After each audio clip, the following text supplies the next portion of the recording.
The ranch is gone. Mom, 5 million. You signed already? Maybe you just don't remember. My son Sawyer's words hit me like the crack of a whip. He pushed a check for $13,000 across the table with the calm of a banker settling a debt.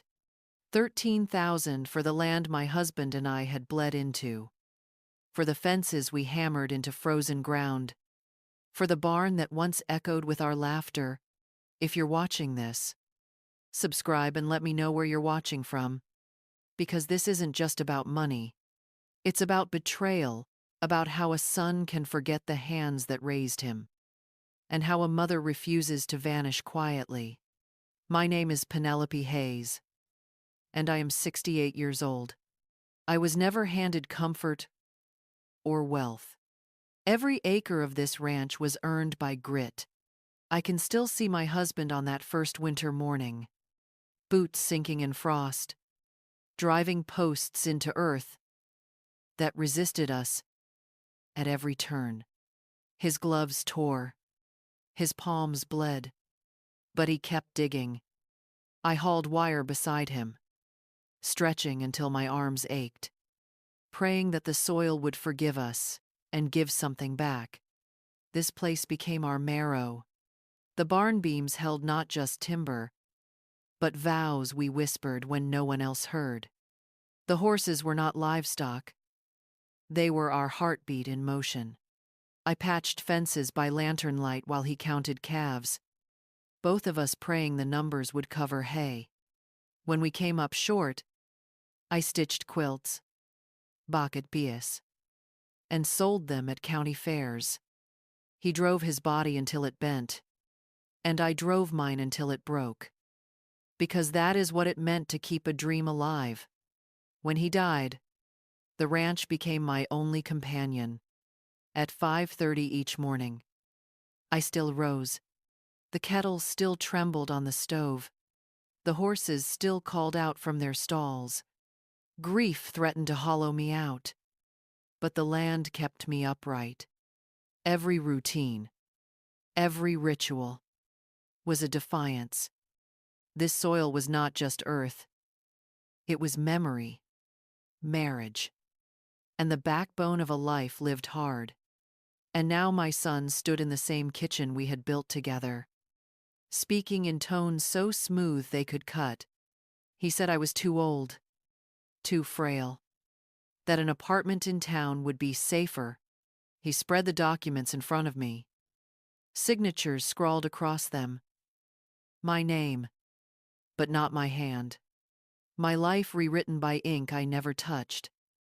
I stared at him, searching for the boy who once curled up in the hayloft, burrs in his hair, whispering promises to take care of me someday. All I saw was a man eager to erase me. Grief filled my chest.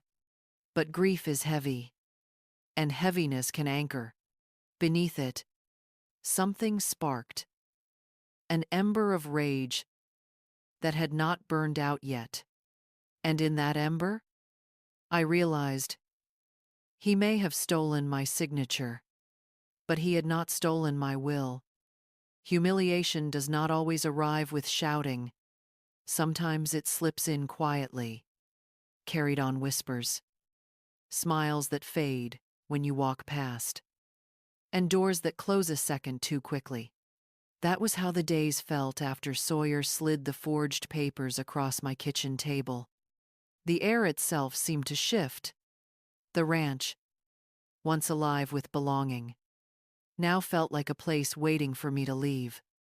At the feed store, I heard it first. Two men, neighbors I had known for years, lowered their voices as I approached. She finally let it go. One said, "The ranch is gone." The other sighed. "Well, she's too old to keep up anyway." I kept my head high, walking past them without breaking stride. But their words clung to me, sharp as barbs. Too old.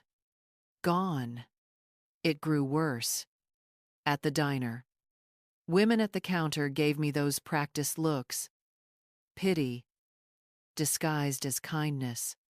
One leaned toward another and whispered, "It's sad, really, but maybe it's for the best." I stirred my coffee slowly, feeling heat rise in my chest. To them, I was no longer Penelope Hayes, the woman who had built a ranch from nothing. I was a fading shadow, a burden, a story to be pitied and forgotten. The deepest cut came when the shiny SUV rolled into my driveway. The realtor stepped out, heels clicking against the porch as if she owned the place. Clipboard in hand, she smiled with the hollow warmth of someone already counting her commission. "Mrs.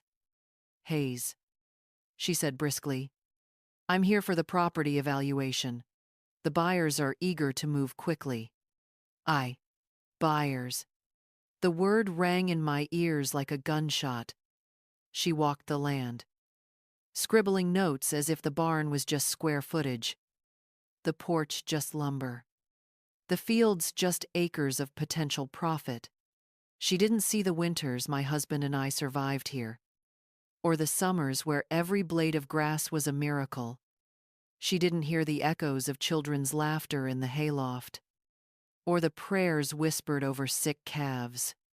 To her, it was numbers. To me, it was my life. I stood by the barn door, arms crossed, letting her finish. Watching her was like watching vultures circle. They never care how the animal fell, only that the feast is ready. That evening, I sat at the kitchen table. The forged documents lay there like wounds that refused to close.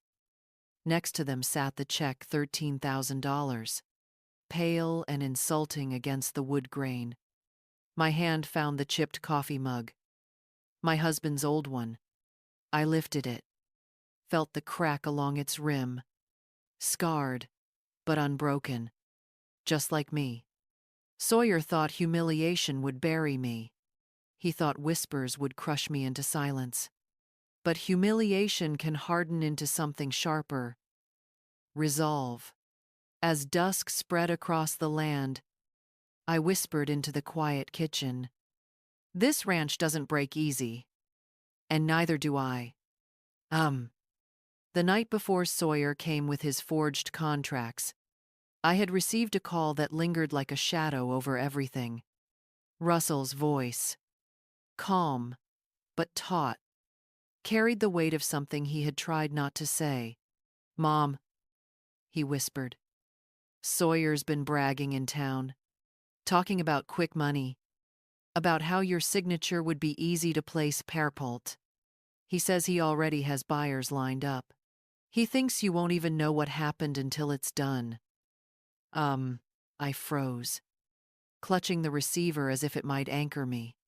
For a moment, I wanted to believe Russell was mistaken, that maybe gossip had twisted words. But the tone in my younger son's voice told me otherwise. "I didn't want to call," Russell admitted. "But I couldn't stay quiet. He's moving too fast. Promise me. You'll be careful. Don't let him corner you.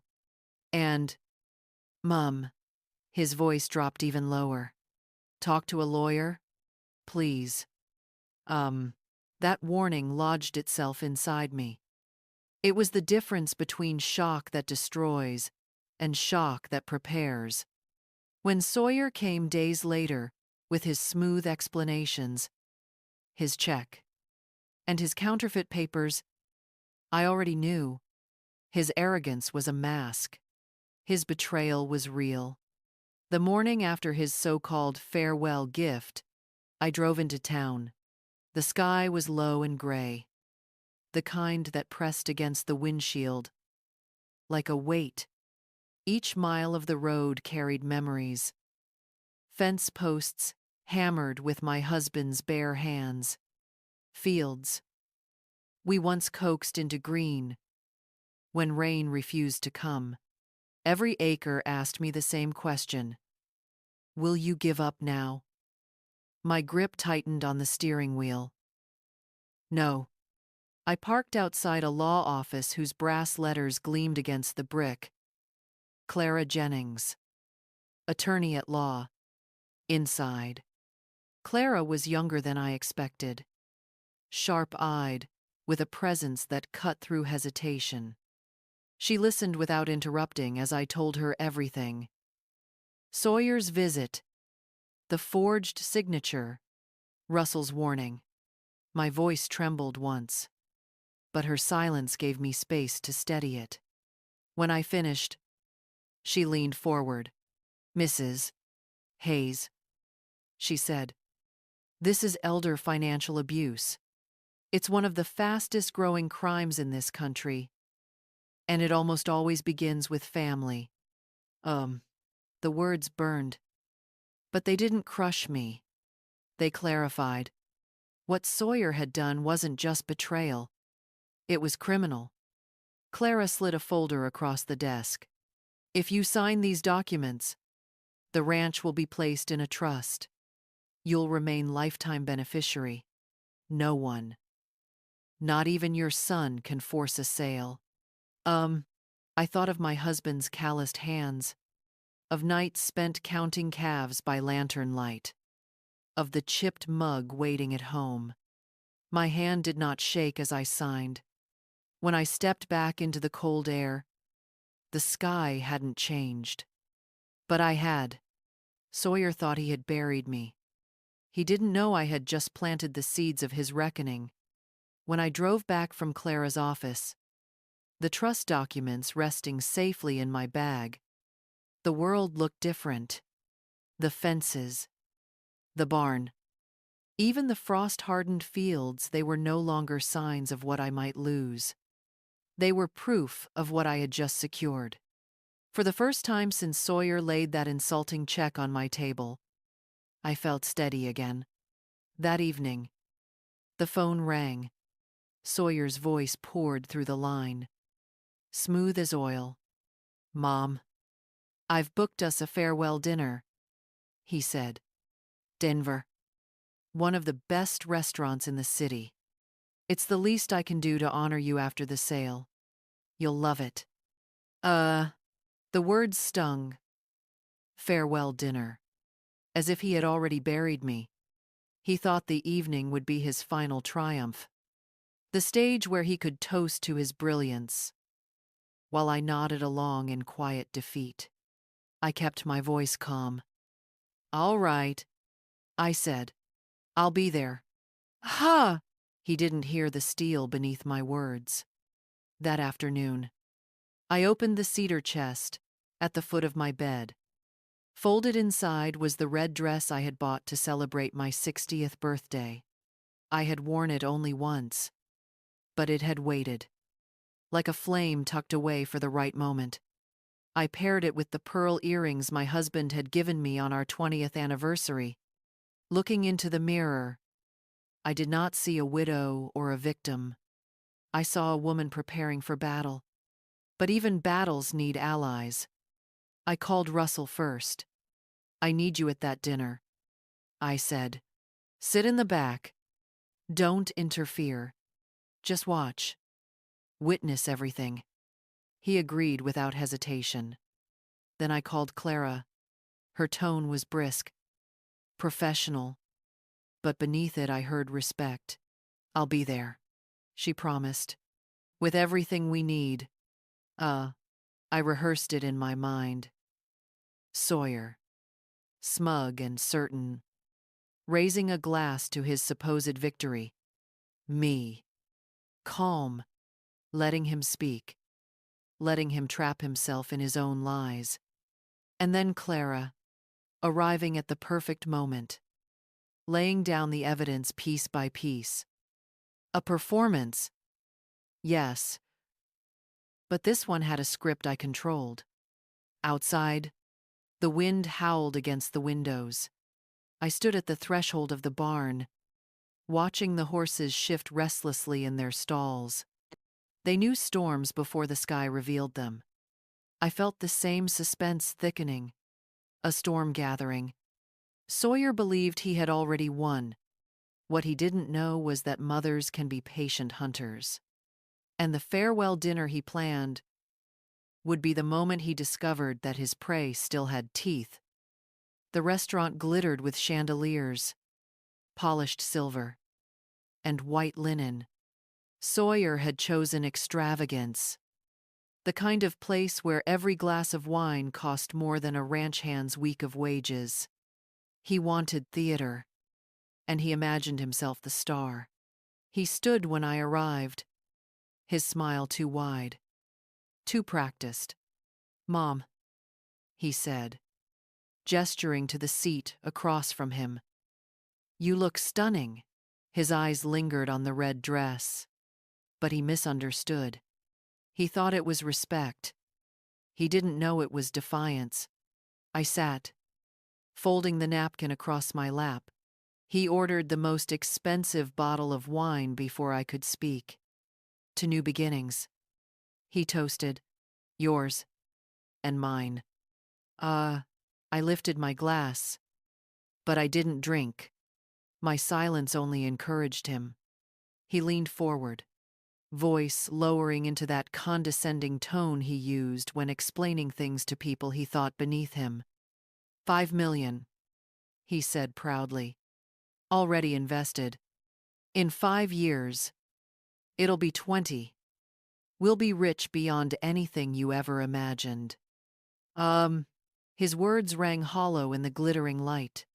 He was so certain, so smug, speaking as though wealth erased betrayal. "And what about me?" I asked, voice steady. He smiled indulgently. "You'll be taken care of.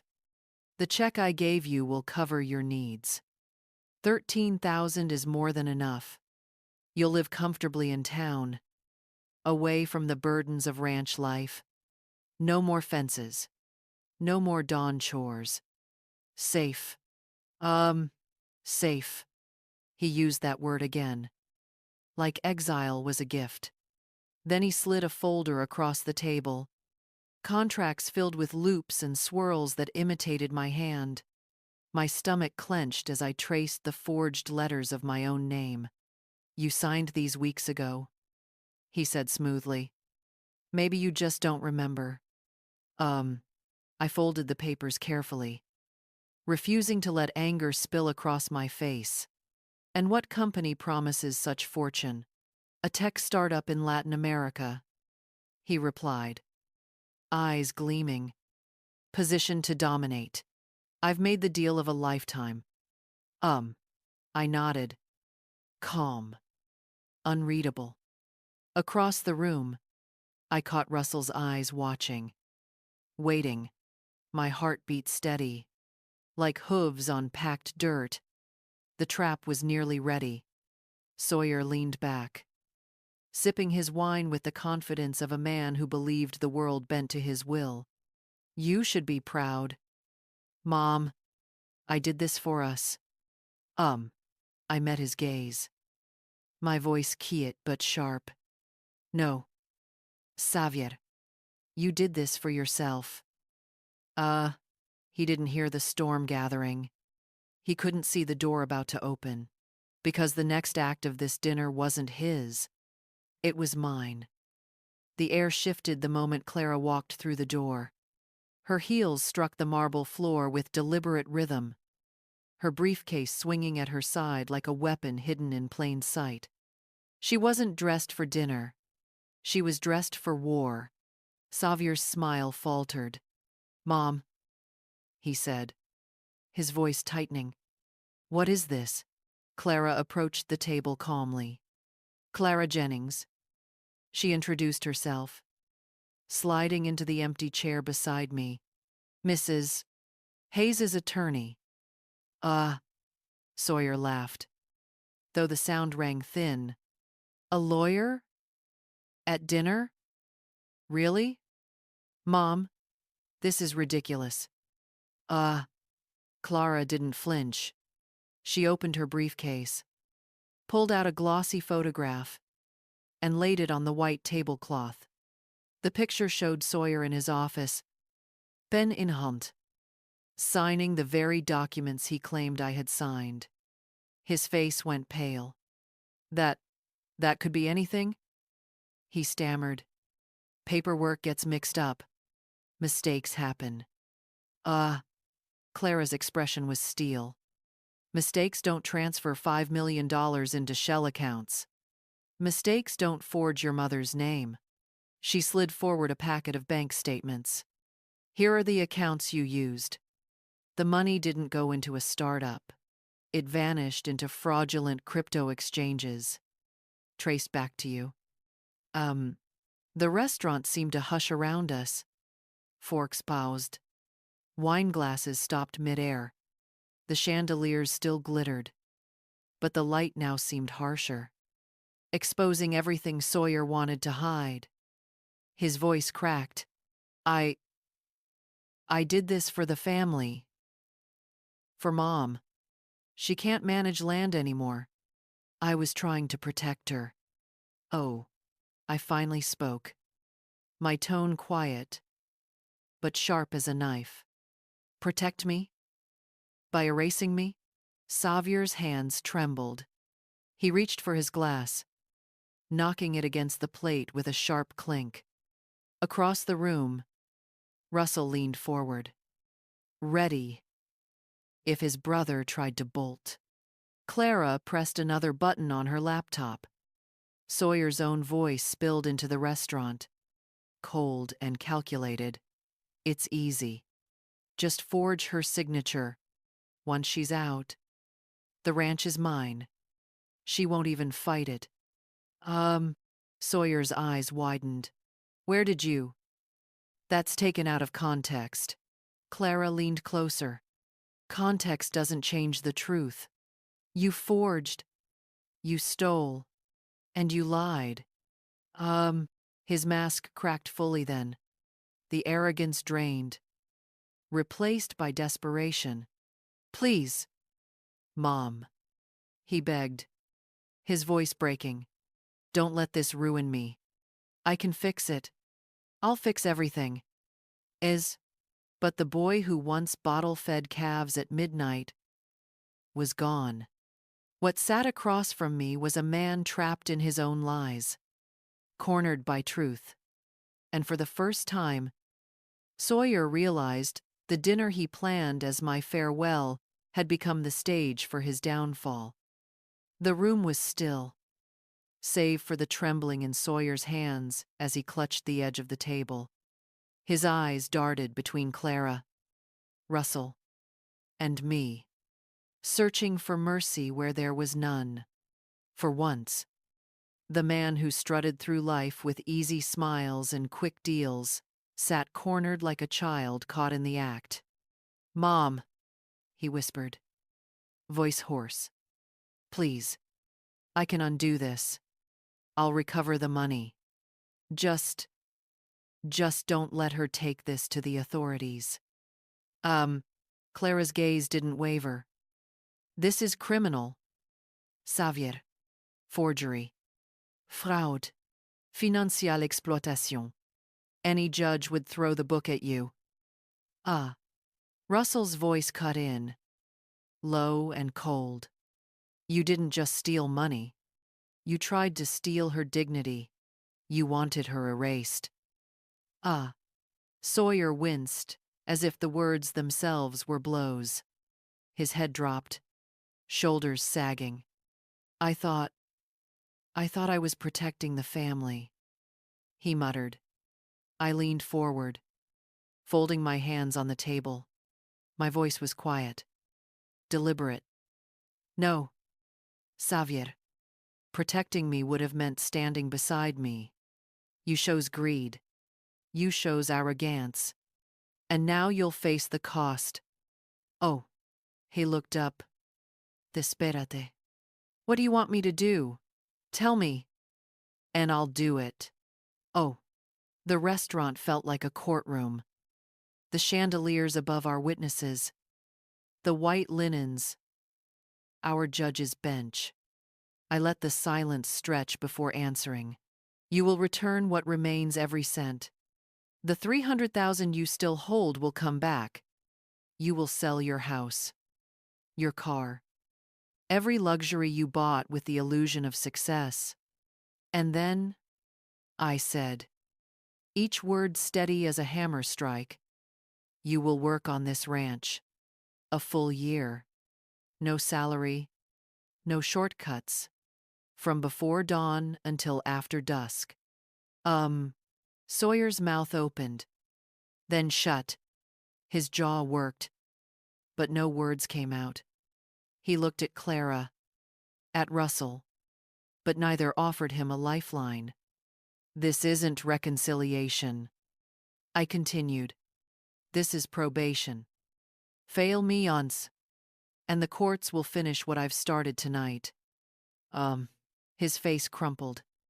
Shame bleeding through arrogance. For the first time, Sawyer understood that mercy from me would not come soft. It would come forged in steel.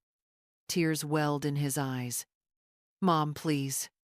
I straightened, my voice cold, unshakable. This is the only chance you'll get. Take it, or lose everything. The weight of the words settled like a final gavel, and across from me, my son nodded, broken at last. The next morning, Sawyer arrived at the ranch, not in his pressed jacket, but in jeans too clean and boots that still smelled of leather polish. He looked out of place, like a man visiting a world he no longer belonged to. I stood on the porch, arms crossed, watching him hesitate by the gate. The same land he tried to steal now demanded his sweat. I handed him a pair of work gloves, old, stiff, the leather cracked from years of labor. They're not for show, I said. Put them on. Oh. He obeyed without a word. His shoulders slumped as though the weight of humiliation pressed down heavier than any hay bale ever could. The ranch hands smirked when he joined them. City boy come to play rancher? One of them muttered, loud enough for Sawyer to hear. He flushed but said nothing. By noon, blisters had already bloomed on his palms. The barbed wire cut him when he fumbled with the fencing. Sweat soaked his shirt as he stumbled under the weight of feed sacks. At one point, he leaned against the barn, breath ragged, eyes darting toward me as if begging for mercy. I gave him none. My gaze was steady, my voice flat, back to work. For weeks, this pattern repeated. Dawn broke, and Sawyer dragged himself from the bunkhouse to the fields. His hands hardened, his back bent. His pride chipped away one chore at a time. The men laughed at first, mocking his clumsy steps and sore muscles. But slowly, mockery turned into grudging respect. He did not quit, though every day seemed to break him a little more.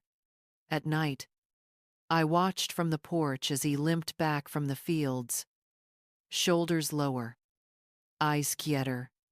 There was no more talk of profits or markets, only silence, heavy but honest. Russell visited often, standing beside me as we watched his brother labor. Do you think he'll change? He asked one evening. I kept my eyes on Sawyer, who was bent over, hauling water with shaking arms. The land will decide, I said. The ranch doesn't lie. It breaks men who don't respect it, but it can also rebuild them. By the end of summer, something had shifted. Sawyer's frame had filled out. His voice had lost its sharp edge. He no longer spoke like a man entitled to inherit. He asked questions instead. How to prune trees, how to care for mares, how to read the sky for storms. But I did not answer all at once. Trust, once broken, grows slowly, like grass after fire. That night, I placed my husband's chipped mug back on the counter. It was still cracked, still scarred, but it held strong, just like me, just like the ranch. And maybe, just maybe, it could hold my son again, but only if he proved himself worthy. By the time autumn painted the trees in gold and rust, Sawyer's face no longer carried the arrogance that once filled every word he spoke. His hands were rough, the blisters long since hardened into calluses. He no longer wore polished boots or pressed shirts, just the same sweat-stained clothes as the other men. But humility is not redemption, and forgiveness is not guaranteed. One evening, after the day's work, Sawyer approached the porch where I sat with Russell. He hesitated at the steps, his posture awkward, uncertain. For once, my eldest son didn't stride like a man who owned the ground beneath him. He stood as if asking permission to enter. "Mom," he began, voice low. "I've done everything you asked. Sold the house, returned the money, worked the ranch for months. What more do you want from me?" I looked at him, then at the horizon, stretching endless and quiet. "What I want," I said evenly, "is something you can't buy back or work off in a season. I want the son who didn't see me as an obstacle. The boy who once bottle-fed calves in the barn and promised to take care of me someday. That boy disappeared the moment you chose greed over blood." Sawyer's face tightened. "I know I betrayed you, but I've changed." Russell leaned forward, his tone sharp. "Changed, or just broken. There's a difference." The silence stretched, heavy as dusk, settling over the ranch. Finally, Sawyer sank onto the porch steps. His eyes glistened, not with anger this time, but with something rawer regret. "I thought money was power. I thought the ranch was holding you back. But working this land, it broke me in ways I didn't know possible. And it showed me who I really am. Weak without it. Lost without you." I studied him, my hands wrapped around my husband's old coffee mug, cracked, but still holding. "Words are easy, Xavier," I said quietly. "It's the choices that prove who you are." He lowered his head. "Then, give me the chance to keep proving it." The night fell fully, stars blinking awake above us.